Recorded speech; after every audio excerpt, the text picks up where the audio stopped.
Good day, thinkers, thought leaders, progressives, and dreamers. I'm Craig, the writer. Wait, that's not what this is. This is from my Patreon, my exclusive video diary. Get a behind-the-scenes look of my life with my friends, family, behind-the-scenes recording of So Much to Say podcast, and the Queen's Supreme Court live show. You done poofed, girl. You in the chair. Poof. There's even a subscription level for aspiring writers. My Patreon video diary is just $5 a month. I'm in here starving. Let me tell you what this be. And what information do you know, Sydney? The phone number. I just thought they were just interviewing me, asking me, general questions.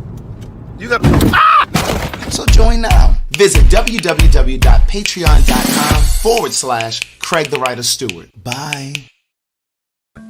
I was involved briefly with a married man who believed he had the courage to leave his wife to be with me and to live his truth. This isn't the typical story of a married man promising to leave his wife for a secret lover.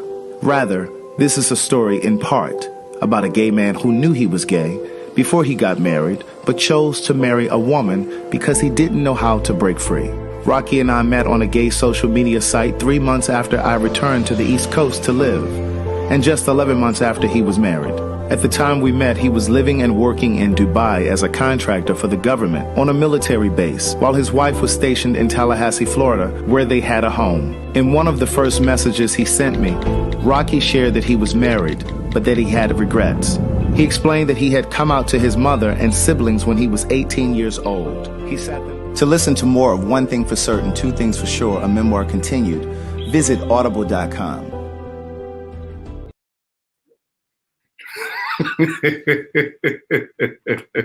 You got me messing up. This flyer was supposed to be here. Hey, girl, hey. Hey, boy, hey. Go ahead and hit the like button, hit the share button, hit the subscribe button. If you're watching on YouTube, you already know how this works. This is my girl, Rolanda. Hey, y'all. You guys may remember her. Yes. This is my pretty friend. About 3 years. No. About 2 years ago. And she came on and we were talking about dating and All that good stuff.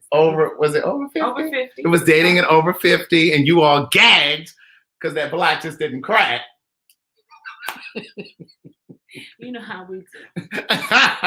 So I wanted to have my girl back with me because I have Dr. Hadiyah Green. Am I pronouncing it right? Hadiyah Green. And she's a black woman. And, I believe in supporting black business, in this case, black research. I was telling, I was going to share this story with you, Dr. Green, but I'm going to tell this first before I bring you on. I had seen her before on something. I don't know if it was some talk show, and she was talking about her cancer research. Mm-hmm. And she has this breakthrough cancer research that I'm going to have her tell you guys about. And I was like, oh, wow, that's really interesting. Because I've always tried to use my social media to support different causes. And educate. Right. And so I just partnered with some friends of mine from college in New York for Breast Cancer Awareness Month. And they did this sweatshirt, not this one. They did a sweatshirt. It was a hoodie. And the proceeds from that went to support the American Cancer Society, which I'm sure is a great cause. But I like boutique type charities or causes because you kind of have a better feel for where the money is going to go. I'm not trying to pay no whole bunch of salaries. Right. And so when I found out that they were donating the money to the American Cancer Society, I was having a conversation with my mom, and she was like, well, there's this doctor named Dr. Green. And it just kind of, she had planted the seed again. And I had already seen her however long ago it was. And I said, I know who that is. And so she said, well, maybe you should donate the money to her. Mom, she said, because she's researching and, and maybe it's going to help more black people and da-da-da. So we raised $1,200. And so I sent that Dr. Green. Oh, nice. And hey, Dr. Green. Hey, Greg. So Derek J and I, Derek J and I do a bi-weekly panel discussion. And so one of the things that we wanted to do, we wanted to raise as much money as we could from the viewers. And so I brought on Dr. Green today. You guys selected today because tomorrow is Giving Tuesday. Yes, tomorrow is Giving Tuesday, and I'm very excited to be here. So before we get started, let me just say thank you to you, Craig.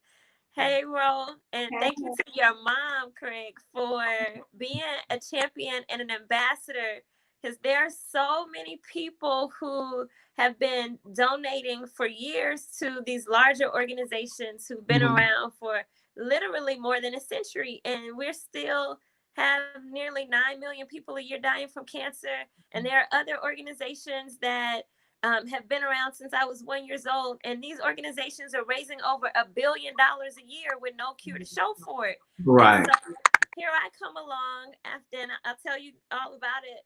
But after cancer devastated my family, and I said, you know what? I think they playing around with this cancer cure.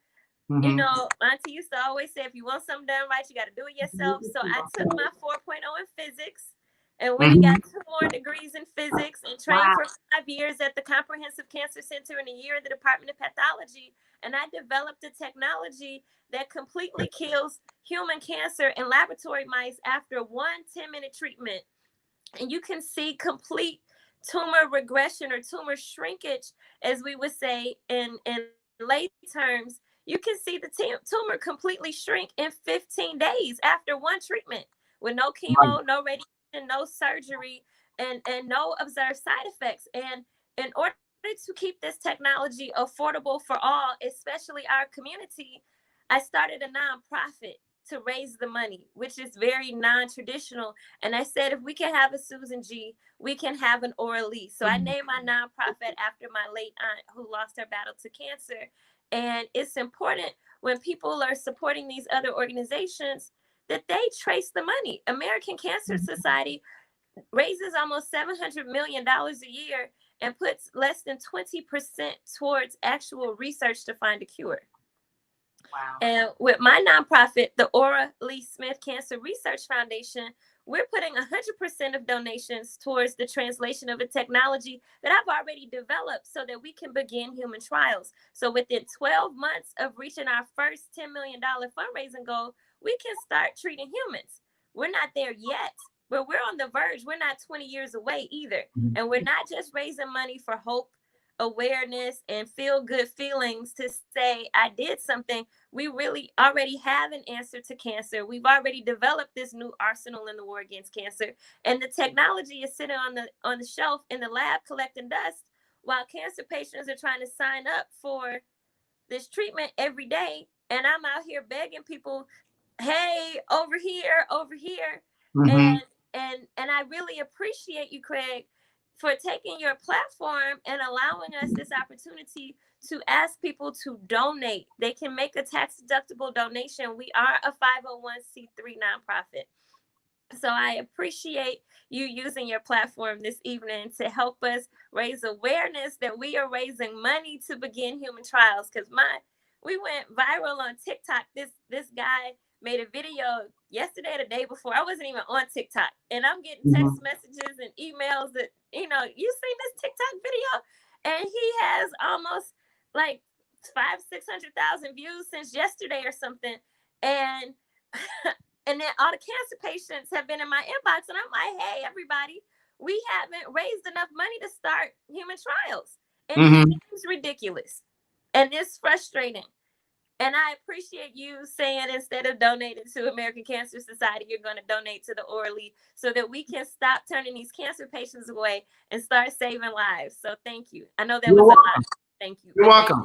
And so for those of you that are interested in donating right now and beyond today, the website is scrolling on the bottom. It's auralee.org, not .com. It's ORALEE.org.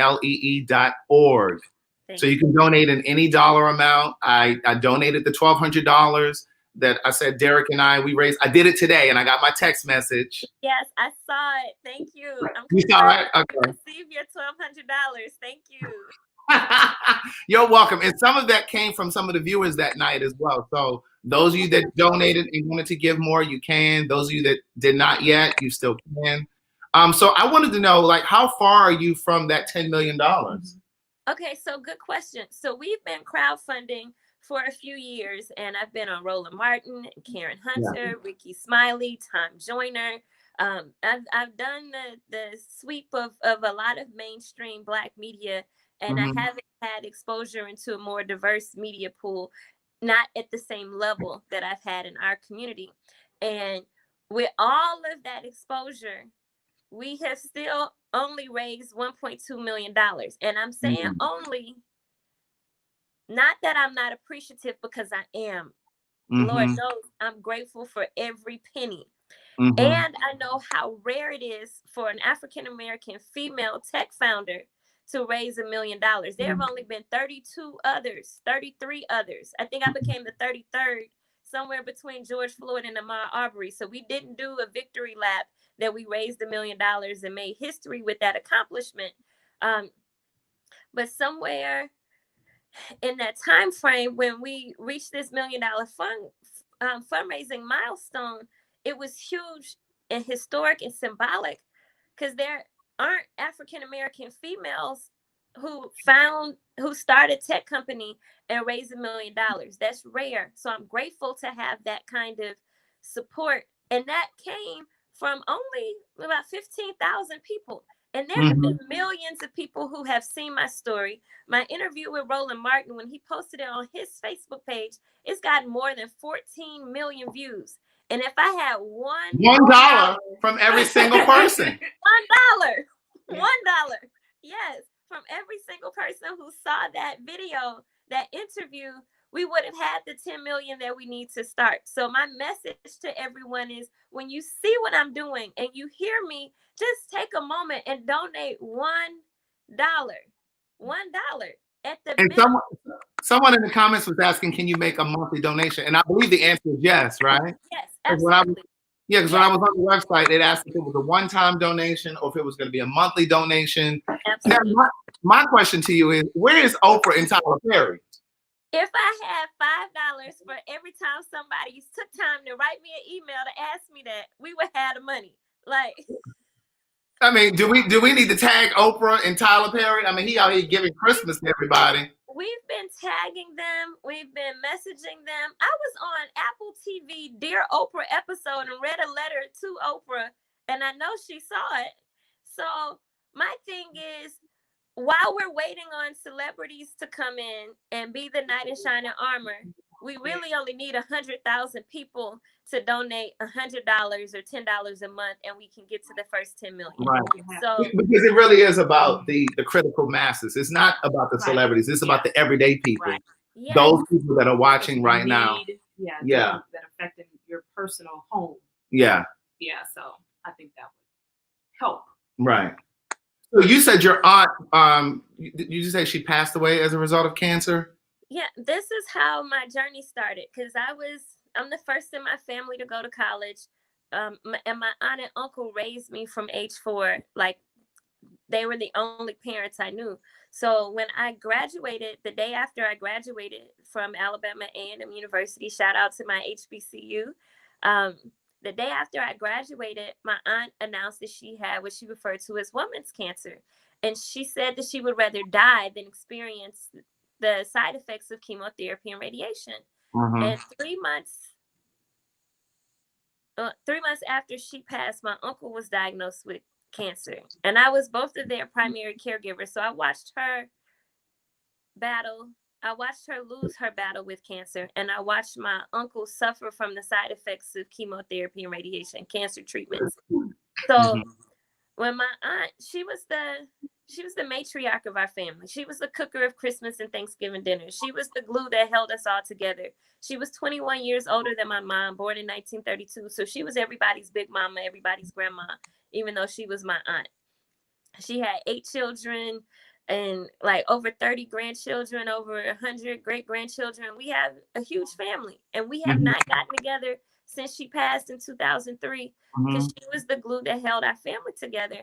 And to watch her go from being this powerful prayer warrior, church-going woman of God to somebody who literally could not walk, who could not speak, who could not clothe herself or bathe herself, and to have cancer take her dignity, and to watch this as her primary caregiver and feel helpless and watch her suffer. And I'll never forget her moans and her groans when those were the only sounds that she could utter when she was in excruciating pain from this cancer. Then 3 months after she passed, my uncle's experience with chemotherapy and radiation, he lost 150 pounds. All of his hair, all of his eyelashes, all of his eyebrows. His skin looked like it had been barbecued. And his digestive tract was off. He couldn't keep food down. He couldn't keep his bowels in. It was horrific. Mhm. One was not necessarily better than the other. Those cancer treatments literally took him to the brink of death. And I So, said, go ahead. so I want to know. So aside from the $10 million or the $9 million that deficit, what are the other obstacles that you face in terms of your research? Because to me, it seems like if this treatment is breakthrough and it's curing cancer in lab mice, it's like you're on to something, obviously. So why isn't the government itself coming behind this to support it? Or I don't know if it's the FDA. Let me explain what the process is. We don't have any roadblocks except funding. And Okay. all of the scientists in the United States go into the government and apply for grant funding from the National Cancer Institutes and the Departments of Defense. And there is a less than 10% success rate from everybody, including all of the professors at Harvard, Yale, Stanford, and all of these major institutions. There's only a 10% success rate with all federal government funding for cancer research. Okay, so that doesn't take into account racism and discrimination as a Black woman and the disparity of funding African-American scientists, because everybody, white, Black, brown, purple, and blue, there's only a 10% success rate. And so the 10% of applications that are getting funded, it's even a smaller percentage of African-American scientists who have a fair chance and a fair shake.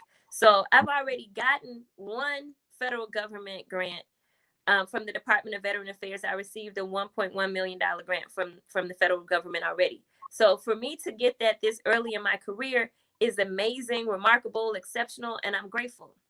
And it would take me 50 years to write enough grants to get the money I need to fund this research, which is why I said these cancer nonprofits are over here raising $1 billion a year, and they're not writing grants for that. They have some giving platforms set up. So I'm going to set me up a giving platform and get 501c3 status. And if they can raise $1 billion a year, surely I can raise the money that I need. So I don't have any roadblocks. People are always talking about, oh, the pharmaceutical industry is not going to like this. I'm not competing with the pharmaceutical industry. There are nearly 9 million people a year who die from cancer worldwide. Those people have received or it's not working, it's not effective. Current cancer therapies can't save them. They are being sent home and told there's nothing else we can do. So, and then there's still a segment of the population who just simply don't want that as a treatment option. But I'm not competing with or trying to disrupt the pharmaceutical industry. I don't have any threats on my life. Thank God. I'm not out here, trying to disrupt the whole status quo of the No, that's not my mission and objective. With them doing what they're doing and doing their best job, there's still nearly 9 million people that I can try to go save without competing with the pharmaceutical industry.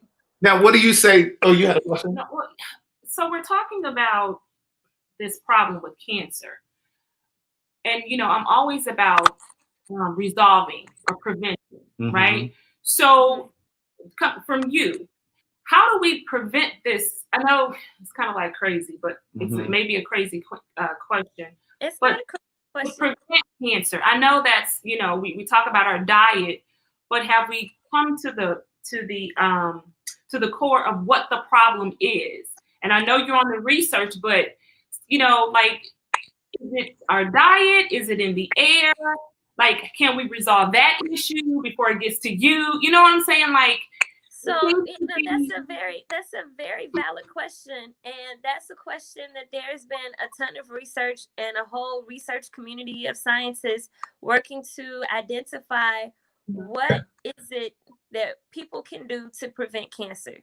Early detection saves lives. Getting screened for prostate cancer, breast cancer, colorectal cancer, those screenings can save your life. So they usually tell us start at 50, but African Americans really need to start early. We saw what happened with Chadwick Boseman at 43. He didn't even make it to 50. So if you have a family history, your insurance company will pay for you to receive earlier treatments, earlier screenings before 50 years old. And you need to really advocate for those screenings, especially if you have a family history.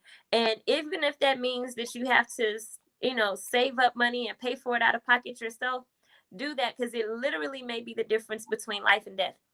That's early detection. That's still not prevention. So let's talk about preventive techniques for a second, even though that's not my scientific research, but as a public service and an ally and an advocate to our community, it's important for me to be able to help people understand what they can do to prevent the spread of this disease and have it impacting them. So a couple of things, when we're talking about holistic approaches to being healthy and well, from mental health, financial health, physical health, spiritual health, environmental health, right? So you have to remove all sources of carcinogens. And carcinogens are anything that cause cancer.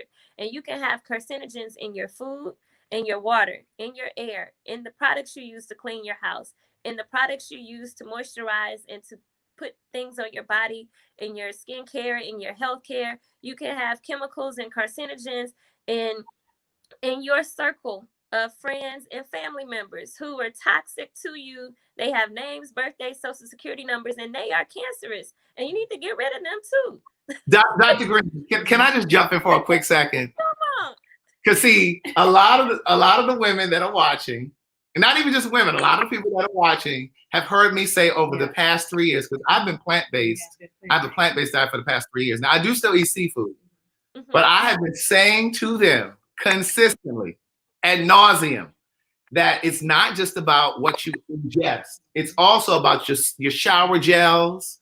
It's also about your hair dye, your shampoo. It's also the chemicals, that your lotions and perfumes and stuff. Yes. It's all about the stuff that you put on your skin as well, because your skin is your largest organ. Yes. And it absorbs all of those chemicals. And I talk about this all the time. And they say, oh, you think you know it all. No, I don't know it all, but I do know this. You know that. And so, like, I'll share. I use grapeseed oil instead of lotion. And I use grapeseed oil on my skin. I use it and apricot oil. I use it on my skin. I use it on my hair. I was using olive oil.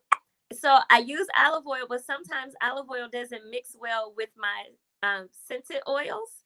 Okay. The scent is not as pleasant as apricot oil. Yeah. Okay. So you're saying grapeseed oil and what was the other one? Apricot oil.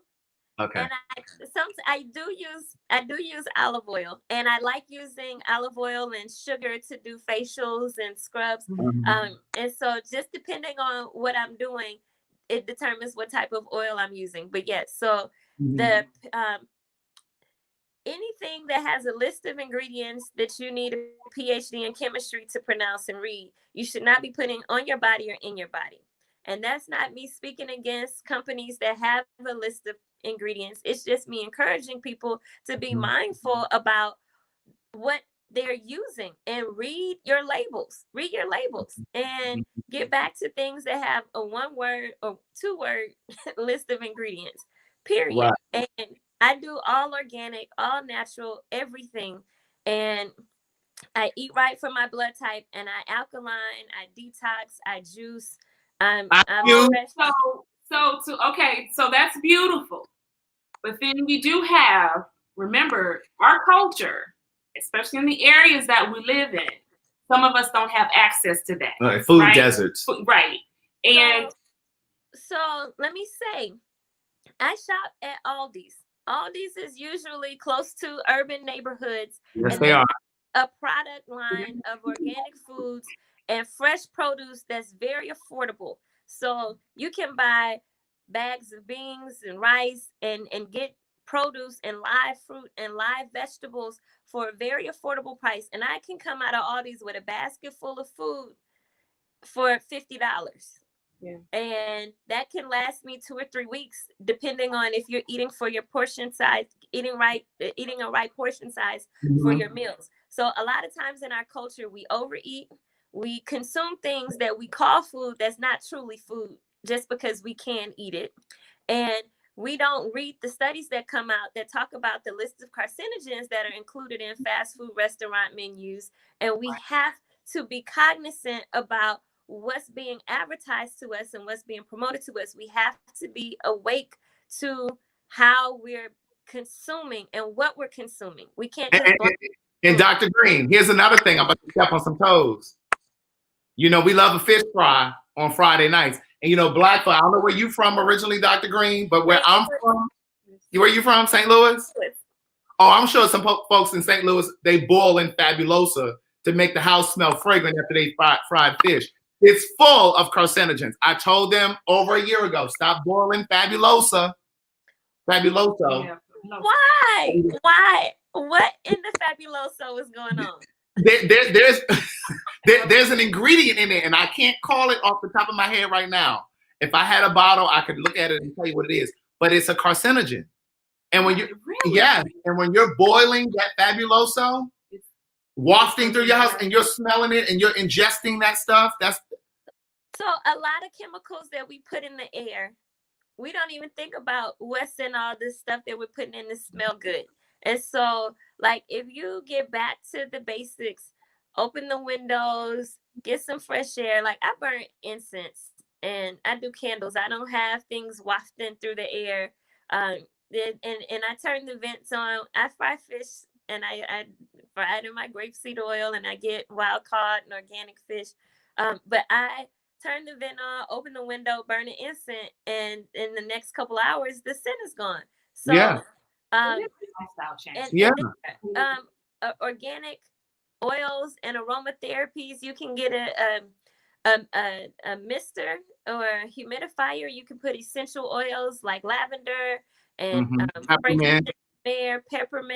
I said frankincense and myrrh, excuse me.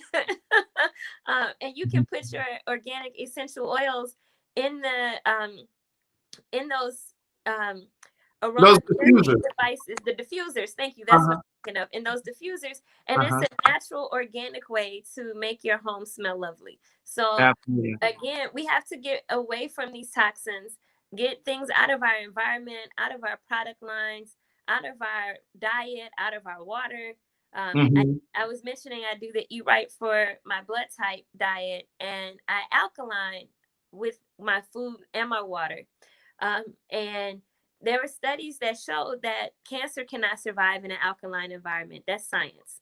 Right. And so eating more green fruits, green vegetables, eating more fruits, eating colorful fruits, so that you can get the variety of minerals and nutrients that you need. And one of my pet peeves, let me just say this because the audience needs to hear it.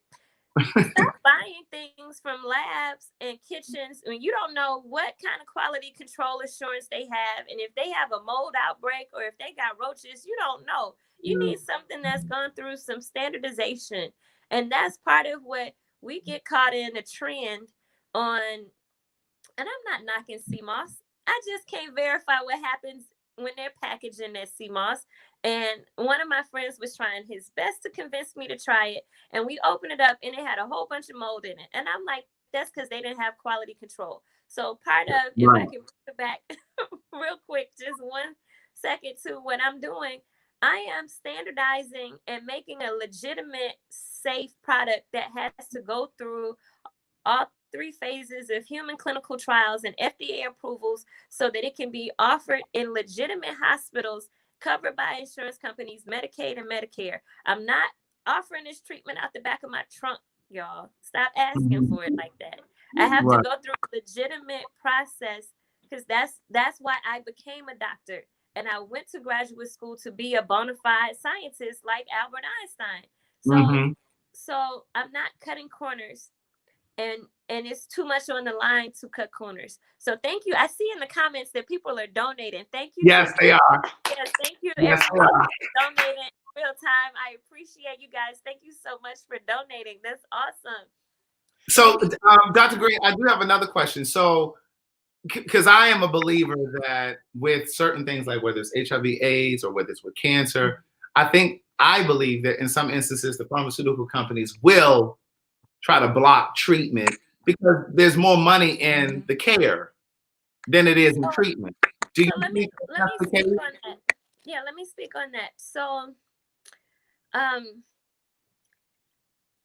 that theory gives a whole lot of credit that people were able to solve a really difficult problem. And I want to offer another theory that maybe they just hadn't figured it out yet. That's also that's also possible. A possibility, right? yeah. That's a possibility. And I have friends who are scientists who've developed technologies, and this is exactly why I started my nonprofit, because I didn't want to get caught up in this particular scenario. But one of my colleagues developed a technology, sold it to a big company, and they put it on the shelf so it wouldn't be competition. And that technology never saw the light of day. So when people are saying, oh, I want to invest, and oh, you need to take that big payday, it's not worth my soul to sell this to anybody. We are not for sale. I'm fortunate and blessed not to have a single student loan. I don't have any student loans with 3 degrees in physics. So my technology is not for sale. I started a nonprofit because I'm in a unique position to ensure that the fate of this technology will always be affordable and accessible. And one day we will build the adult version of St. Jude so that nobody has to worry about how much it costs when they get diagnosed with cancer if current treatments are not available to save them. So we are shifting the paradigm. We're ushering in a new way that treat cancer. We're changing how cancer is treated. This is a cancer revolution. It's a game changer. This is different. So we are not vulnerable to the agenda of any industry when we stay independent how we're doing it. The way that I've structured this was not by happenstance. I just woke up one morning and it's like, oh, willy-nilly, let me do this. I'm a professional thinker and problem solver. I was very strategic in my business model. So doing this through the nonprofit ensures my safety, because nobody's trying to assassinate the founders of Susan G. Komen and the founders of American Cancer Society. Right. Nobody's assassinating college professors getting grants. So I'm in a very safe space of academicians and science and nonprofit founders. No harm, no threat. Like, this was strategic. So we love the word academician. You better use your words, Dr. Green. You better use your words, Dr. Green. But look, I do want to jump in and ask you another couple questions. So, and you probably have some questions too. Okay. So, if you had the $10 million now, what would be? Months. 12 months. Within 12 months, we can begin the first human trial. So you already knew what I was going to ask. I already knew. Yes, when I tell you I've been ready to start human trials, I've been ready. So I got oncologists and surgeons who are already lined up to begin human trials in a variety of different types of cancers, from breast cancer, prostate cancer, head and neck cancer, skin cancer, brain cancer, lung cancer, pancreatic cancer, colorectal cancer, anal cancer. My clinical partners are ready to go. We just need the money. Put me in the game, coach. 12 months. Oh, wow. You know what? Let me ask you something. So what was it like when you had that breakthrough? When you saw, I just want you to just kind of elaborate on that moment. Like, what did it feel like? And was it like, wait a second, this can't be real? Like, just kind of share. Let's touch on that a little bit. And how long did it take for you to get to that breakthrough? Yeah. So I'm going to tell you guys, most of that process was about me trusting God. Right? So when I prayed after I lost my aunt while I was taking care of my uncle, I prayed for God to show me a cure for cancer. And I read and researched every single person on the planet who had ever claimed to cure cancer, what happened to them, what they did wrong, where they went wrong. And I developed my strategy and said, I've got to go get the credentials so that I'm part of the process that could be approved by the American Medical Society, the American Medical Association, that could be approved by the FDA, so I can go through the standardization and be legitimate. So when I first had the idea that if a cell phone can call anywhere on the planet and target just one cell phone, even in a stadium full of people, or a satellite in outer space could tell whether a dime on the ground is face up or face down, then surely we can use this kind of technology to target and treat cancer at the site of the tumor without all of these side effects. So I sketched and laid out everything in my notebook before I even started graduate school. And it was like a divine download. And I think all ideas come from God. And I literally just took notes on what God revealed to me. And that was what I went to graduate school to develop. And I had to study everybody who had ever made a laser, made a nanoparticle, everybody who had ever come up with anything that was light activated, any kind of cancer treatment, why chemo was working the way it was working, what was wrong with why chemo was working that way. And I'm a professional researcher, so I had to research as part of my PhD dissertation experience to understand what everybody else had done in the field and how my technology and contribution would be different. And then I had a committee of PhDs and MDs and pathologists who helped advise me based on their experience. So I said, okay. And I had to listen to them tell me how what God showed me wasn't what they were thinking, like, yo, you need to do it this way and modify it this way, modify it this way. So being the lowly student, and they've been working on this for 30 years. So I had to come in and take instructions and get feedback and try what they told me. And for years, I'm bumping my head like, okay, I'm doing this, I'm doing this. And they're like, well, repeat what these people did in this publication and master that process so that you can know how to manufacture nanoparticles, so you can know how to grow cancer cells, so you can know how to make lasers. So I'm doing all of this, and I'm seeing where these other people are making mistakes because they're missing details. And I grew up in a house, Auntie Orly, she didn't play about her details. She'd come behind you, Dustin, you missed the spot, and she would have me untangling her jewelry. So I have to sit there for hours with those little bitty necklaces, untangling knots in her jewelry. So she taught me how to pay attention to details. So I'm seeing places where they messed up, and I kept going back to my original notebook. And I'm like, I'm just going to try it. So I'm in the lab one night in the middle of the night, and I'm like, I'm going to do what God showed me, not what my advisors are telling me is going to work. And where was this when you were in school? But where was this? What city were you in? So I was in Birmingham at the University of Alabama at Birmingham in graduate school. And I was in the middle of my physics PhD program, and I was training at the Comprehensive Cancer Center, and all at the same time. So all of this was going on. So I'm in the lab in the middle of the night, and I'm working 20-hour days and missing birthdays, holidays, and special occasions. So I'm in the lab, and I'm like, I'm just going to try what I had in my notebook. I'm just going to be stubborn and do what I think is going to work based on what God showed me. And it worked like that. And I'm like, okay. So I injected the nanoparticles, which are really, really tiny particles, in the tumor. It's a human tumor that we put in these mice. And I came back the next day, and it was like halfway gone. And I'm like, this tumor is shrinking. And then I went back every day, and it's like, this tumor is shrinking, and it's like, tumor's gone. So by the time my mentor, my research mentor, gets back in town, I'm telling him what happened, and he's like, yeah, right, you didn't take pictures. Do it again. So I'm like, you had the pictures. Well, I didn't know to take pictures. I didn't know it was Oh, going to you work. didn't have pictures. Okay. I didn't know it was like, when else has a tumor like shrink in 15 days? Like, people have been taking chemo treatments for 6 months, 8 months. So I'm thinking, I do it. I got at least weeks before this tumor shrinks. So I didn't think to take pictures the first time. So I'm like feeling stupid because I didn't. Did you have any doubt though? Did you have any doubt? So it wasn't that I had doubt. I didn't have the confidence because I had all these, and I don't want to make it racial or sexist, but I had all these white men telling me that what I thought wasn't going to work.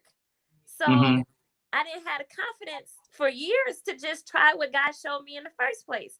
And so when I went back, I'm like, okay, you need pictures? I know how to take pictures. So I'm a picture taking queen. So I'm taking pictures. And then it was like, oh, well, go back and put a ruler in it. You got to take it at the same. So I'm like, okay. So I'm like, y'all got me killing all these mice, trying to show y'all that I'm killing cancer. And I hate that. And so that was the second time I became vegan while I was doing them animal experiments. And so I'm like, Lord, forgive me for these animals, but let none of their lives be in vain, because one day we're going to save human lives because of the sacrifice of these mice. So I went back and I started capturing the pictures with the rulers, and I've published my research in peer-reviewed scientific journals, and it's out there. It's been accepted by my peers as a valid scientific experiment We follow all of the scientific protocols and scientific process, and it's a legit bona fide, we shrink tumors. Right. And in scientific terms, we induce tumor regression and show the complete tumor response with our laser activated nanotherapy. But for y'all who need to hear me in the back, when I tell y'all, I was like, honey, we shrank the tumors. It was crazy. That's amazing. That really is amazing. Now, huh? Say that So again. if your aunt if your aunt and uncle could see that. Yeah.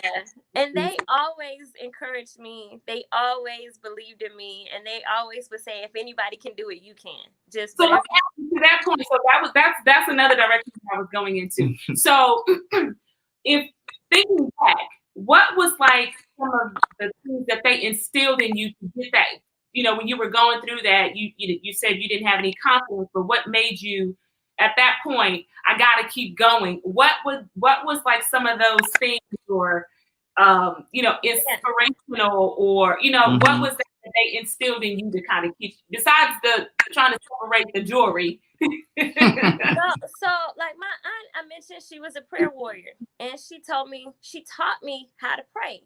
So I was praying my way through it, and the academic part of school was never a challenge. Like I graduated with a 4.0 in physics, a 4.0 grade point average in physics. So the academic part was never a challenge. It's the racism was the challenge. Having people constantly doubt me was the challenge. And so part of what my aunt and uncle gave me was the ability to have faith and to pray my way through. And if God showed me something, and if God will bring me to it, God will bring me through it. And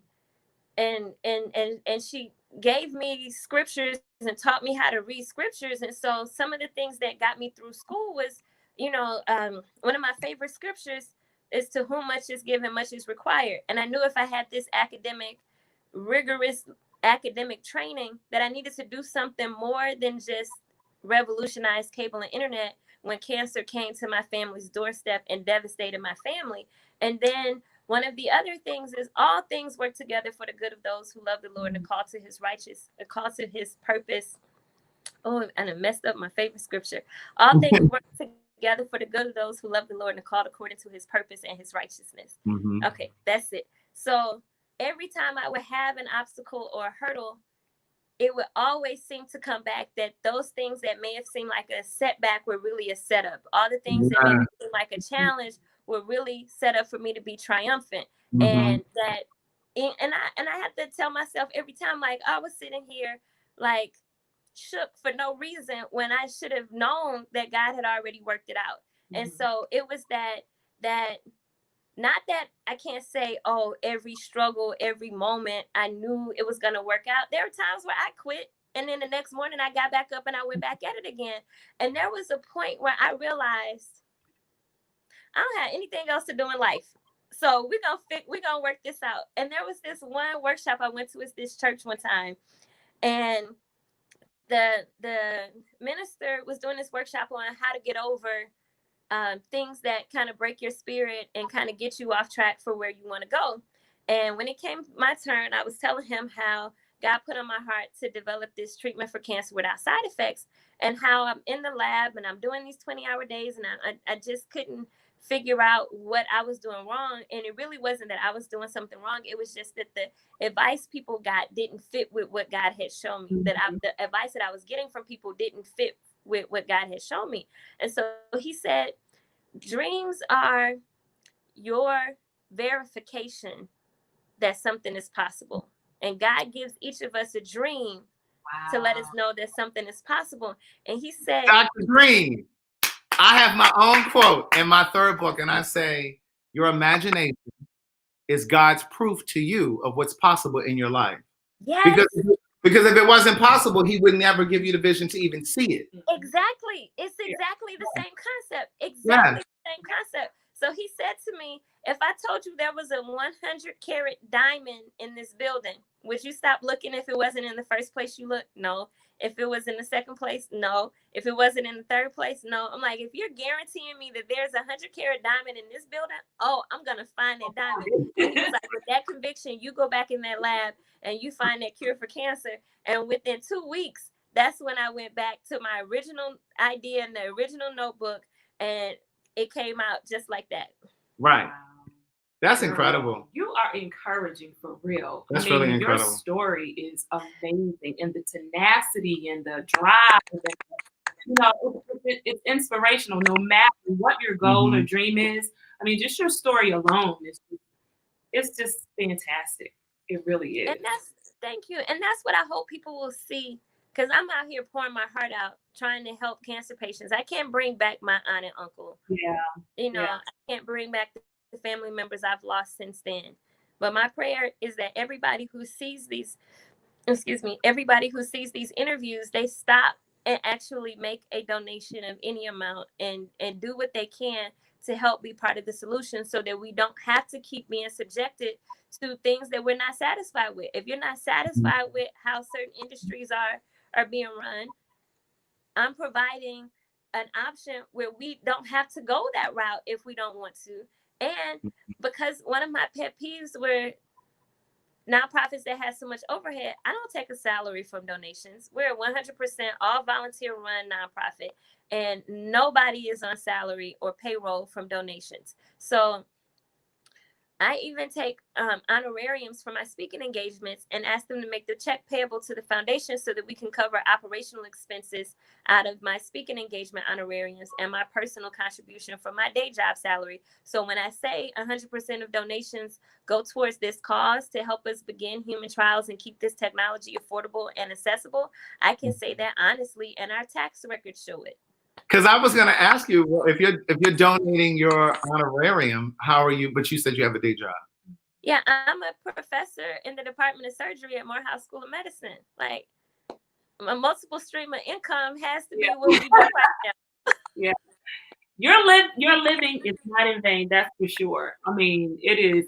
So wait, one more question. I know we kind of the show is normally about relationships and all that. But are you in a relationship, or were you in a relationship? I wanted to ask that. Yeah. I really wanted to ask that because Dr. Green, Listen, you could not have done this. Dr. Green, I didn't want to go there because I wanted to try to, Dr. Green, I wanted to try to be professional, but I really did want to know: is there a person in your life? Because and even then, girl, even back then when you were getting those 4 degrees, like. We need to know. But because the thing is, I say, and I don't know.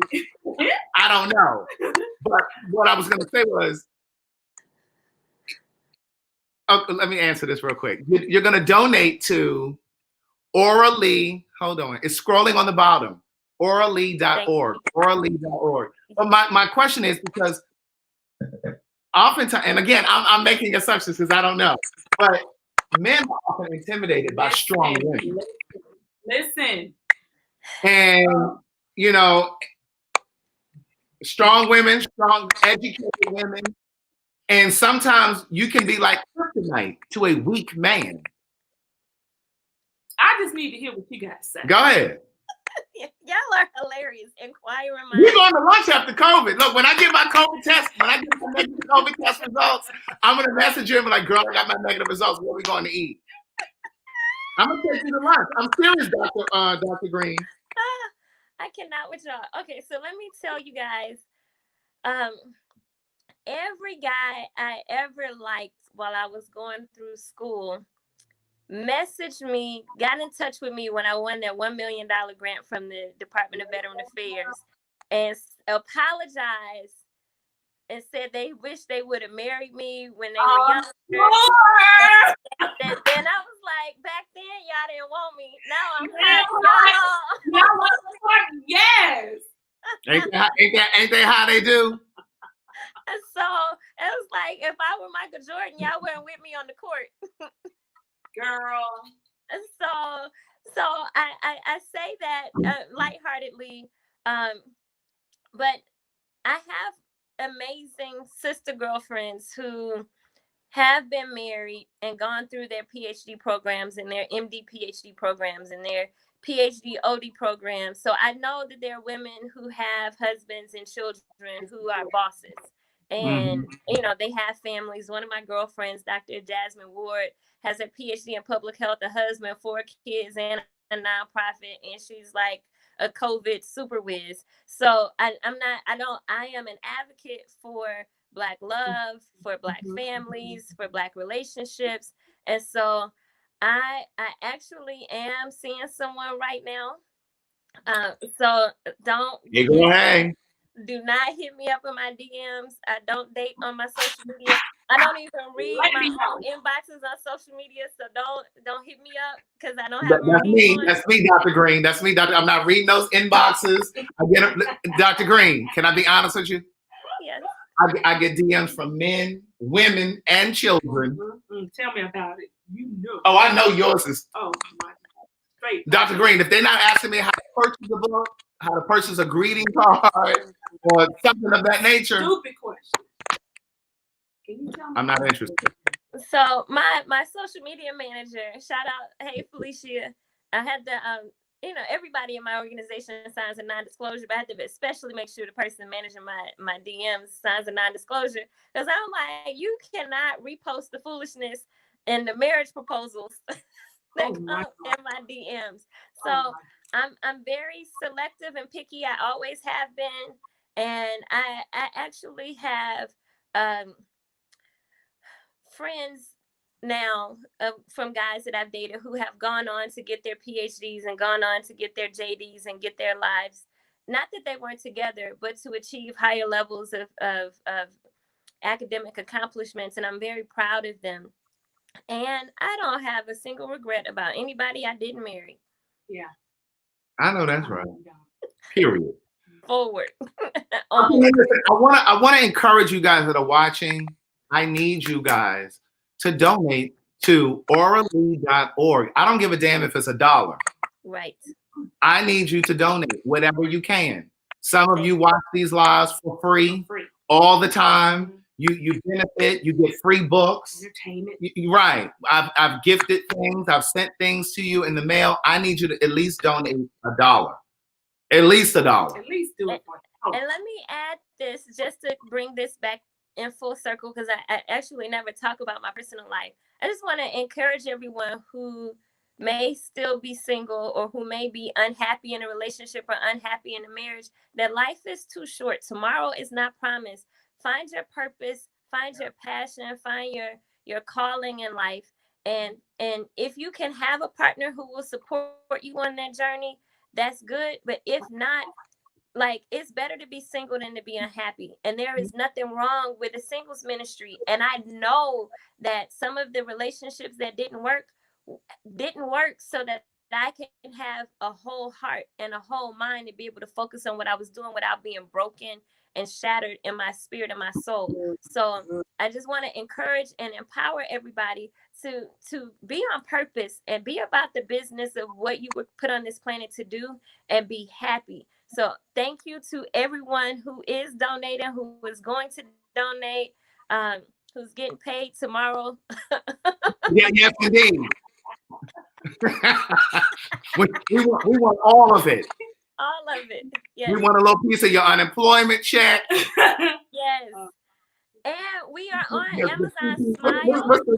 What's the government check? The PP? Unemployment. All of that. But we're on Amazon Smile, so everybody who's shopping on Amazon, especially for holiday gifts, you can use Amazon Smile to sign up, and you can select the Aura Lee Smith Cancer Research Foundation as your charity of choice on Amazon.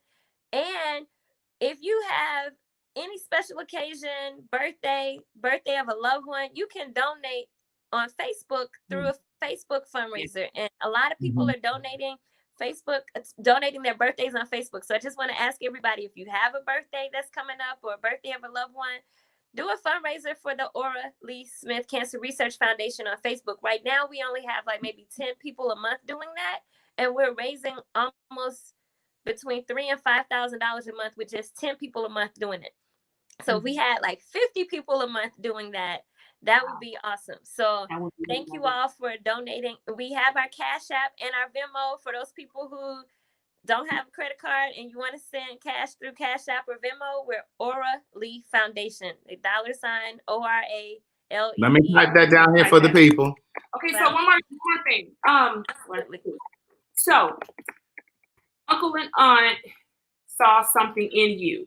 So if parents have a child with specific qualities, how can they, what's what I'm looking for, kind of nurture that gift, and what should they look for in that child? Or you follow what I'm saying? Yes. So all children have individual personalities, and I do not think parents should use a cookie cutter approach for every child. And every child needs something different. Every child needs something different. Absolutely. And there's some people that are like, oh, I want my child to be a doctor. Well, maybe they're not inclined to be a doctor. Maybe they're inclined to be a musician. Maybe they're inclined to be a scientist, but maybe they would be the type of entrepreneur who develops new beard products or hair care products or the next new tech gizmo thingamajiggy bob. So see what kind of personality your child has and nurture what they're interested in and expose them to as much as you can when they're young, left brain and right brain activities. So make sure they know how to do math and they can do puzzles and problem solve and those things and do games with them on that side. And make sure they're playing sports and make sure that they're playing chess and learning how to play an instrument so they can have the full spectrum of experiences and travel with them and take them to the museums and read with them, and they can travel all around the world in the library. And so exposure is very good early on, and especially I would say don't stereotype, because somebody may be a different type of learner and they may not learn by writing or learn by hearing. They might learn by doing. And so you have to see that learning style, because I will be the first to admit I have a horrible memory, but I'm like the best problem solver you can find. And my ability to think through problems is what makes me different. But if you put me next to somebody who can memorize all the words in the dictionary, you would think I had a low IQ.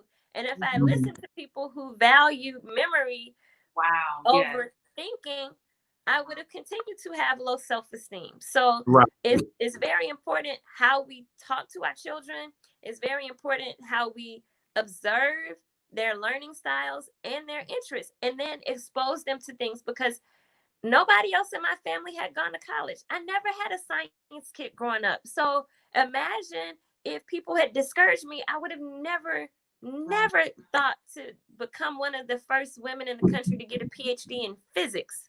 Right. Dr. Green, I just want to make sure that I have the Cash App correctly. It's Aura Lee Foundation, right? Yes, that's the Cash App. For those of you that have Cash App, go ahead and Cash App Aura Lee. I don't care if it's $1, $2, $5, $20, $100, $250. And then if you aren't familiar with Cash App or you don't want to use Cash App, then use the website. It's right down here. It's auralee.org. You can donate in any dollar amount. I'm encouraging you. I'm begging you guys to donate. You guys support a lot of stuff that we do over here, but I really need you guys to do this, because this is really important and it could affect you or your family. So please make this happen. And even become a lifetime. Right. If that's available. And share this on your social media as well. I'm going to share the information on my other social media as well, but make sure that you share this. Dr. Green, are there any last things that you want to say? I've had you on here for an hour now. Yeah. I was only going to hold you for 30 minutes. But right quick. So with the COVID situation though, with the COVID, like if you could give advice to the scientists and to the people, especially the Black people, and then we can bring this thing to a close with a benediction. Right. So I want all of y'all, my people, my kinfolk, my cousins, to start treating COVID like air STDs and stop all this unprotected breathing. Oh, unprotected. I thought you were about to say unprotected sex. Unprotected breathing, that's a hashtag. Right, that's the hashtag. Right. And a lot of people are not taking it seriously. And there are people of all ages who are dying from this thing. Be careful. Once you get tested and you're positive, the immediate effects, you may be okay, but some of the long-term effects, they don't even know what the devastation will be long-term people's overall immune system. So even if you don't have symptoms and you're asymptomatic, you may still have long-term effects where you may survive this one, but you may not survive the next global pandemic that's coming. So try your best not to expose yourself. I don't believe in the spirit of fear, but I do believe in a sound mind and being able to think logically.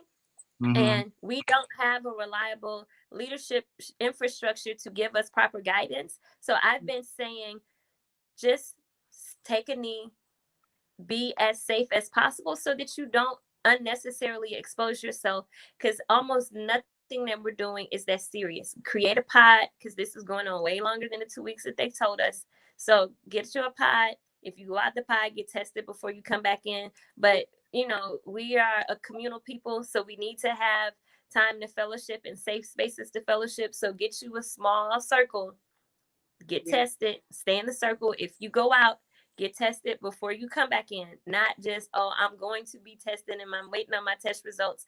No, get your test results before you come back in the circle. And so just be careful. And I've been saying before all of these things came out, Black people can get it. We can get it worse than everybody else. There is no such thing as an immunity. And I will say, and I've been saying, I want to see as much support for the coronavirus cure, because there are people who've been developing cures, as we've been talking about the vaccine, because I will not take the vaccine. That was my next question. What are your thoughts about this vaccine?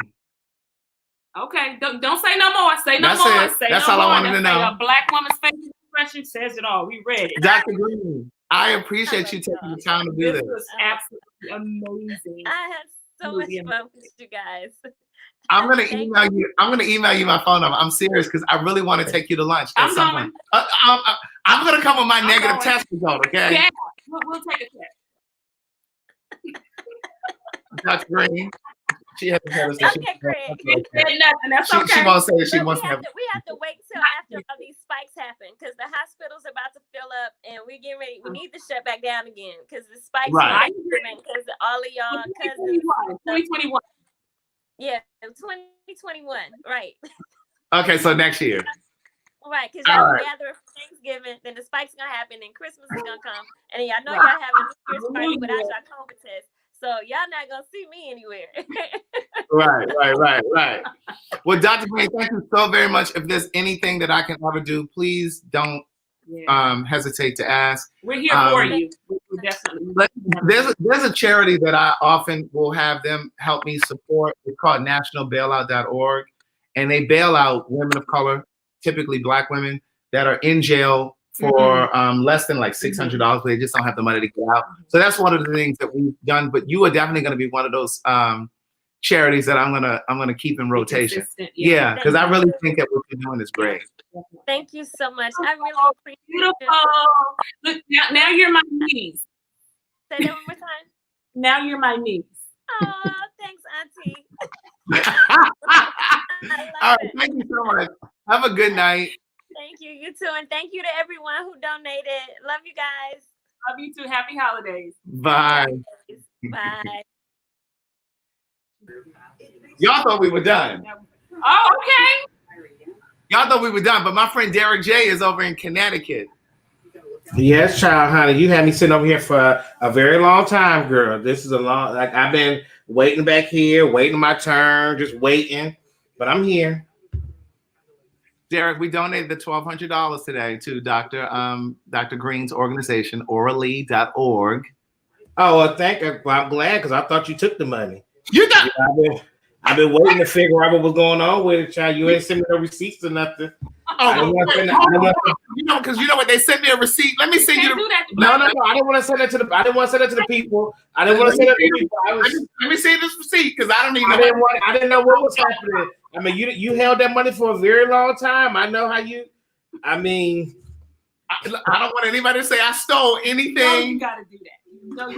Yeah, I sent the receipt, and I'm gonna post this receipt on my social media. I didn't want to. I'm gonna post it in the So Much to Say podcast pen pal group. I'm not gonna post it on Instagram because some people try to act like I'm bragging. Well, yeah. Go figure. You don't want them to know you got money, child. No, what? Shut up.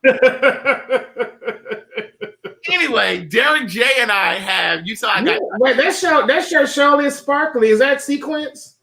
What this? Yeah, somebody put this together for me. Oh. The original artwork for my podcast, but I've changed it. It's quite sparkly. Anyway, you see, I kind of pulled Dr. Green into the question about, if she was single, if she was dating, because, as a professional, it's hard to find. I'm glad you did. I had to go there. I'm glad you did. I know what it's like. I know what it's like for a woman. Because you're single. Yeah, and I know what it's like when you can be discouraged from being successful if you're in a relationship, because that requires a whole lot of your time. And there was something that Dr. Green said that was so powerful, and I didn't chime in because you all like to say I like to take over the conversation. But when she said, when she was researching and studying and doing all of this stuff, it took her away from her family. Mm-hmm. When you're on that trajectory of success or whatever it is that you're working on, it really does take you away from people. Like you miss out on holidays, you miss out on outings with your friends and stuff like that, because you're investing in whatever it is, your dream. You're investing in your dream. Right. But I also know that sometimes being a successful person, whether you're male, female, whatever, sometimes you're like kryptonite to people. And they'll say to you like, oh my God, you're so beautiful. Why are you single? They try to make it seem like it's something wrong with you. And it's like, no, ain't nothing wrong with me. I'm just not settling for some of the BS that's out there. So this Wednesday, Derek J and I are doing a conversation called Single, Gay, Over 30. Now I know you're not gay. Yeah, no, but I so you can't be in this conversation.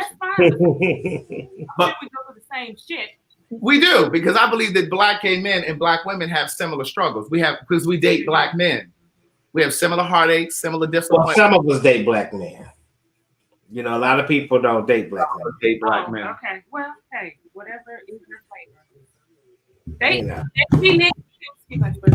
No, that's fine. No, you fine, Dr. Green. No, Dr. Is she still on? Yeah, she's still there. She's watching. Dr. Green is down there. Listen, look, Dr. Green. Oh, you probably right. Okay. First of all, Dr. Green. Dr. Green, hold on, Dr. Green. First of all, Jared knew that you were going to be on here first, okay? I did. I'm sorry. I didn't know you had another guest. No, I knew you had another guest guy, but you was had the whole hour. I was just talking. So when Craig, Dr. Green, Craig gave me a time to come in. And so I came in on the time he told me to come in. I was like, oh, y'all still talking. See, Dr. Green, I thought you were Dr. Green, I thought you were just gonna need like 30 minutes. I didn't get the memo. I was told it's okay. Dr. Green, I just thought you were gonna take on 30 minutes and you were gonna be ready to go. But it kept going. But I didn't get the memo. So when Derek J came in and combed your hair, I was like, oh, this is gonna be good. Didn't he come and comb it? But Craig, I know you're a chatty Cathy too, so I knew it was gonna be longer than 30 minutes. I didn't get the memo because I could have wrapped that up in 20 minutes if I had No, it's okay, Dr. Green. You fine. It was just so necessary. But no, Derek and I, we our last panel for this series is going to be Wednesday. Yes. We're going to take a break until February. So we're putting together like our topics for the next series, but I'm definitely going to have to figure out something to tie you back in, even if it's not one of our topics, but just to bring you back so that we can get more people to donate to your Thank you. And yeah, to talk about relationships. I mean, she's still a human being, so she can also give like advice, something. It's always good to just kind of Craig is a real stickler of the rules about being gay or lesbian or trans. He really don't like y'all women. He like to keep y'all in the comments. What? No, listen, they know that that's not true. I love Black women. No. I know. I'm not saying. See, I'm not saying you don't like women like that. I'm saying you don't like them on the panels. You like, are you straight? Are you a lesbian? What are you? Oh, yeah, okay, girl. Well, you move back over here to the comments. clarity. I love that. Because Clarity. communication is our partner, clarity is Yes, our it friend. sure is. Now, Yeah. I excluded some women who were just straight women who were just trying to be in the comment. Well, I want to participate because I got some things I want to say about that. And he's like, no, Craig says no, ma'am. This isn't for you. Y'all had Oprah and Steve Harvey. Y'all had Oprah and Steve Harvey. This is for me and Derek are for the gays. Yes. So let me tell you my PSA to the community that you guys are representing that comes in my area of expertise. I work with anal cancer surgeons. Okay, hey. Get your notebooks. Get your notes. Well, Craig, you are at that age. So come on back and get the information, Craig. Get his So, notebook. I know. Can Craig hear me? Oh, he can hear. I can hear you, Dr. Green. Go ahead. Okay, come on. I had to go get me some water because I had to get some for There Rolanda you go. so I could cool us down. Go ahead. Anal cancer. I want to spill the tea because this lack of information will cause us to perish in a way that I need y'all to know. Amen. And every time I say this, people say, "Oh, don't say that." But I'm like, but truth to light will set us free. You can get oral cancer from oral sex, and you can get anal cancer from anal sex. Now, how does that work? You grown, Craig. Well, Dr. Green, because communication is our partner, clarity is our friend. Do you get anal cancer because you're doing too much anal sex? So there is a virus called human papilloma virus. Yes, HPV. HPV does not only lead to cervical cancer. It can also lead to oral cancer and anal cancer. So is it because you're having too much anal sex? It's not just about too much. It can be from one person one time. Wow. Well, how do you avoid it? Use protection. So wait a minute, you saying you can't have you can't have anal sex unprotected? I mean, you can. You can. I'm saying in order to be safe and to prevent not just AIDS and STDs, but also to prevent the cancers that can come from unprotected sex, you need to wear protection for anal, vaginal, oral, all kind of sex. You need to use protection. So y'all hear a pin drop in here. Woo! Be safe to say that getting tested or getting getting some type of test for that, make that a part of your regular routine. Absolutely. Know your status, not just your AIDS status, but your HPV status, and have them do the full spectrum. So how often are you supposed to get an HPV test? Depends on how, it's not how often, but in between partners. Well, what if you just with one person? And no, or you Both think they're faithful? Being faithful and Yeah. Okay, so if y'all been tested before, y'all in an exclusive monogamous relationship, then you should be fine. Oh, okay, so it's just something that you can contract because they, Well, just make that part of we going to get tested for everything right. Part of what we do before we get going. Then we'll know our status. At least we're committed to each other. Yeah, that's. Oh, okay. Okay. Thank you so much for that. See, I didn't know. I may not fit the description of That's what I'm saying. But I did want to make that contribution so that y'all can be good. Well, doctor, we're gonna bring you back on a conversation about something like this with the LGBTQ. I'll be glad to. She can be our SMP. Yeah, as our SME, subject matter expert. Okay. Yes. And then what we'll do is we'll weave in that you have orally.org and we want y'all to contribute. That's how we'll do that.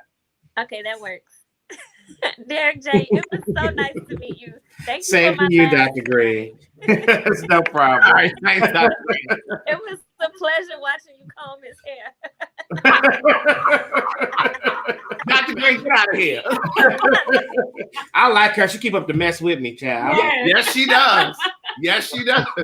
But no, so on Wednesday, Derek and I are having a conversation. It's called Single LGBTQ and over 30. Yes. So And I could talk to this because I'm actually in my 30s. And, you know, why you do that, Craig? You always trying to come from excuse me. I didn't say that about your hit dog show. Will holler. I didn't say that about your age. Go ahead. I'm in my 30s. You So said I'm in my 30s because I'm actually in my 30s. I am, and I'm single, so I can talk about the subject matter. Okay, You know? go ahead.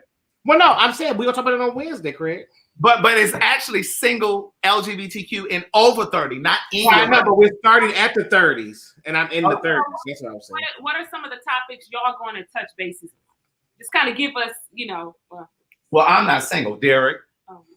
I'm fine with being single, darling. Okay, so I mean, go ahead. you know, let's talk about you business. know, I'd rather be single than this in a rushed relationship, but that's not my that's case. right. Yes, honey. I know Touch that's- bases on that too. It's okay to be single because the end result of being married, you can be single and unhappy in a marriage. And I'm gonna say what a good friend of mine used to say. I'd rather be alone feeling lonely than be with someone and feel like I'm by myself. If that ain't a word. But go ahead. So what are some of the things you want to talk about in this conversation? Being single over 30 and LGBTQ. And then being independent and then Yes. that you look for when you are with a partner and what's to be expected. Well, you know, I see. I have the same, like, because I listened to you talk earlier. You know, being a single Black woman too, it's really hard. You know, and try to be successful. Why are you laughing, Craig? He said being a single Black woman too. Also, go ahead. Yes, go ahead, Derek. But you know, when you're success, like for me, I know dating was hard for me because people thought that they knew who I was before they even met me. So they think I'm some kind of sugar mama or something.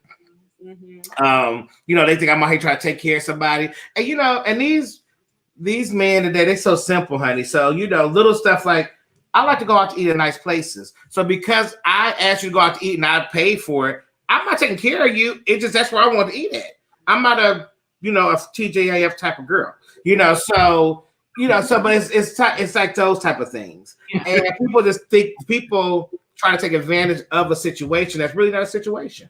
So do you think it's fair to say that should be known up front, like your deal breakers, your standards? Do you think that should be disclosed up front so that so in the gay world, what really happens is that we get dating and being in a relationship confused. Okay, Come on, somebody. So the thing is, it's like, so it's like dating is one thing. And do you have to have those type of conversations while dating? No. But when you decide that you want to be in a relationship, then yes. You need to start having those type of conversations to figure out what those things are. You know, but that up front, because I think a lot of that, because I'm that kind of person. When I meet you up front, I want to tell you everything. Like, look, this is what it is. But that also could be just too much for people. They're like, hey. Yeah, some people can handle that. Yeah. This like, wait, we just met. And I'm like, well, I just want to make sure we on the same page, because if this is not what this is gonna be, then I don't need no more friends. So let me just say this. Once you dating after 50 is like a totally different ball game, right? Versus those that are in their 30s and 40s, because when you're in your 30s, you're looking to get married, have a family, and then when you turn 40, going into 50, you've already done that. So it's like, the kids have gone off to college once you hit 40, and then now it's like this sandwich between your parents that you may have to take care of. You with me? And then it's almost like trying to find your identity. Yes. And it's like you have this revelation that for so long I've been this caregiver, I've been this person, this just give. Who am I really? Right. You know what I mean? And then and then if you go through a divorce, it's almost like you start over. Yes. See, not in the gay world, because they only been married for about 2 years, so the divorce is quick. So you don't really start over. It's still, the divorce, the marriage and the divorce comes really quickly. So in the gay community? Yeah. Okay, I got you. Okay. Yeah, because here's the thing. Oh my God, this is good. Okay, because I really want to know some of the obstacles this and is the challenges difference that you have. Like with the heterosexual marriage, y'all don't have kids and pay child support and all that, right? Right. So generally speaking, that's true. I got you. But when a woman has taking on the identity of a caregiver, the husband being submissive, or what, however, you know, because it's different strokes for different people. Right. And you kind of go through this revelation, like, who am I? And I have more yesterdays than I have tomorrows. You know what I mean? So it's like, it's either now or never. You know what I mean? Yeah. But a lot of women my age, it's like, we don't know what to do now. Right. You know what I'm saying? Because we've been, you know, sowing seeds into supporting our spouses and pouring into everybody else. Yeah, making sure all the kids are taken care of and they've gone off to college. And then once they're gone, and then once the husband has, you know, does his thing, it's like, now what? Right. You know what I mean? Right, and it gets to the point where the divorce rate at this age, because we like, I don't like you though. Right. I don't even like you, but I've been staying in here for the kids or whatever that is. Right. But it's like, now it's about me. Yeah. You know what I'm saying? So I know that I know you're really confident about your age. Do you mind telling them? Well, I don't care. 53 all day, and I'm representing. I'm trying to help somebody. Come on now. I'm trying to help somebody. Life continues. As long as you've got breath in your body, you are not going to live to die. They tell us once we turn 50 and 60, life is over. Fuck that. No, it is not. All the shit you ever wanted to do it now. Yeah. And if you don't know how to do it, they got Google, research it, but keep going. Right. Like, well, you know, we had a panel earlier about ageism. And a lot of people, they said they didn't hit their stride. So it was 47. Listen, let me tell you something. They were. Yeah, you really do. You really, really do. And at this point, we've been so conditioned to worry about what people think and this whole life, religion, if we're living this, you know, if we're supposed to do it this way and how do we do it? And at this point, it's like, I don't give a fuck what you think about me. And if it doesn't look right for you, I don't care. Right. I don't care. Right. I'm living it for me. But that's a part of the beauty of getting older too, because you move away from concern for what people think. Right. But that comes with maturity and age. That's it. You know what I'm saying? So like when people, like a lot of times my friends that are younger will say, oh, you old, da, da, da. I'm like, let me explain something to you. The only way I would want to go back to my 20s is if I can take all of this wisdom, all of this confidence with me. Let me tell you something. When they say 30 is the new 50 or 50 is the new 30, I always say, no, it's not. Yeah. I don't ever want to go back there. Right. I don't ever want to go. 50 is the new 50, and I'm redefining what that looks like and what that feels like. This is Jam Jar. Somebody's asking what kind of wine. That is good. It's Jam Jar. But yeah, I mean, like you really don't have a clue who you are until you are well beyond 35. Exactly. 35 is when shit starts to lock in. Exactly. It starts to lock in. It starts. Yeah. It's locked at 40. At least it should be. At least it should be. It should be at 40. But I don't like to put time limits. Right, because everybody grows differently. Everybody's different. Just like you were saying, people learn differently. People, you know, they comprehend. You know, so I don't like to put. You know, put. Yeah. You know, yeah, I get you. On there, that markers on it. Yeah. But I do believe that if there's something about when you turn 50, it's just a whole different. You have a different perspective on life. Like I don't have a lot of time to give to bullshit. Right. Are you afraid of growing old alone? No. No. No, ma'am. No spam. No. I know that's right. Because see, I think that's what locks people into relationships too. And if you get caught up into that, it's gonna fuck you up. Yeah, it forces people to settle. Right. Exactly. Because you're afraid. See, there's a difference between compromise. I used to confuse compromise with settling. Those are two different things. But there's something about when you can still enjoy being by yourself and not being accountable and being responsible. Yes. It's a whole new ballgame because when you can entertain yourself, it's just something about that. I can be at home. If someone say, "What you doing?" Oh, I got to do this and I'm doing this, but I could be right here on my couch. Hey Terry, I ain't seen you in a minute. I know that's right. You know what I'm saying? I'm Wait, now, so hey, before y'all, because y'all over there together and I'm over here by myself. So while y'all, let's reel this back in while I came on here. Now I can jump off and let people have a conversation. So I'll ask you, do you think? Yeah, well, no. I'm just saying, we need some people to be part of this conversation. So email us at glmconvo@gmail.com. If you're single in the LGBTQ community, trying to date, trying to find love. Open it up to everybody, Derek. This is the last one. Do you want to just open it up to whoever emails? No. Okay. So you want to keep it LGBT? I mean, I'm trying to keep it. I mean, we keeping the same energy, sweetie. We did 52 of these. You want to change up on the last one? Right. Okay. But yeah, but we want to know about your lesbian relationships, Trans gay relationships, trans relationships. If that I would love to talk about the trans space where there's a trans man and a trans woman in the relationship. If that happens, if that's your situation, how does that work? Is it hard to find?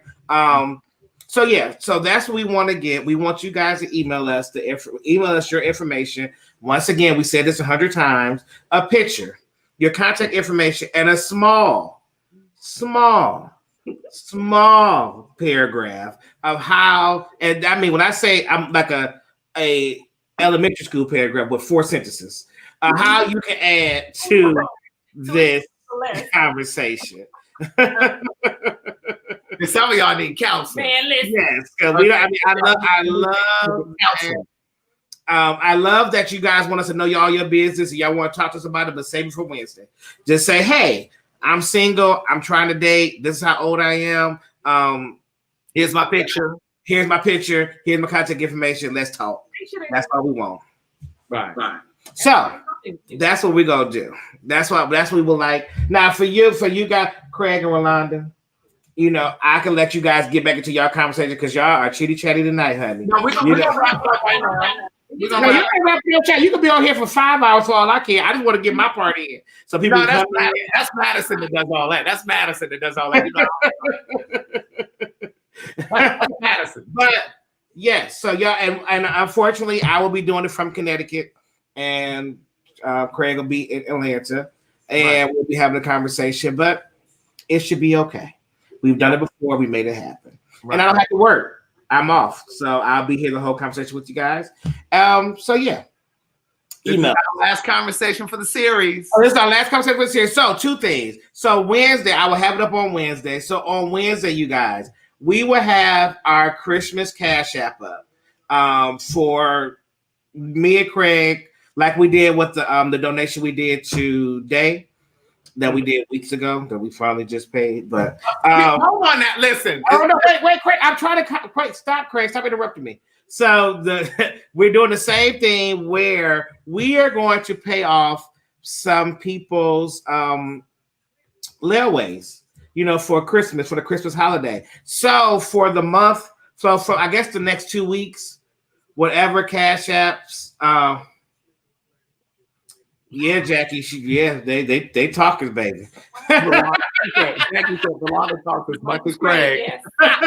That's how to reel it back in. Y'all was like, wait a minute now, because we gonna be in a whole nother child. Y'all be talking about babies and kids and everything. I'm like, what the hell?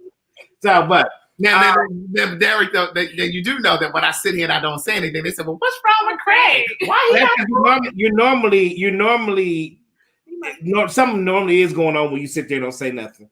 Whatever. Go ahead. But we will have a Cash App, which I got to make. We will have a Cash App for our Christmas give back. That will be up all month for us. And what we will do is that we're going to pay off some layaways for some lucky families in Atlanta.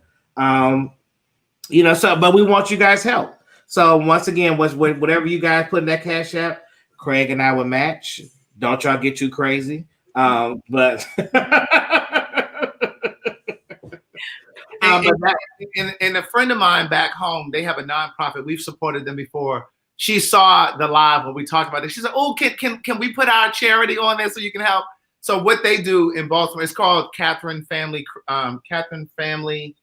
Children's Services. Mm-hmm. And what they do is they send kids back to school with backpacks full of supplies. But they do they feed people for Thanksgiving. They just did a Thanksgiving drive. I posted it and shared it on my Facebook, on my Instagram. But they also do Christmas as well. So we'll earmark a little. We'll move some money around. Yeah. So the more that you give, the more we have to give. Right. So, okay. Yeah. So that's what it's about. And then make sure you guys follow Rolanda. Yes, this is who you saw with Country Wayne. Her Instagram is Row Girl. ROGIRL. 2 L's. 2 L's. Mhm. ROGIRLL. That's her Instagram, and her Facebook is Rolanda Rochelle. Mhm. Rolanda Rochelle. Mhm. All right. I'll show you some of my pictures. Okay. All right. So listen, you guys have an amazing night. Thank you for being here. Thank you for sharing this video. Please share this video because what we were talking about earlier is really, really important. And thank you for supporting what we all do. I think that's all I wanted to say. Thank you so much for having You me. sure? Thank you for coming. Brush your teeth, floss your teeth, and brush your tongue. You might be single because you're not brushing your teeth and your tongue. Because that's funk. And they kiss all of that. Deal out with Right. that COVID. And say your prayer.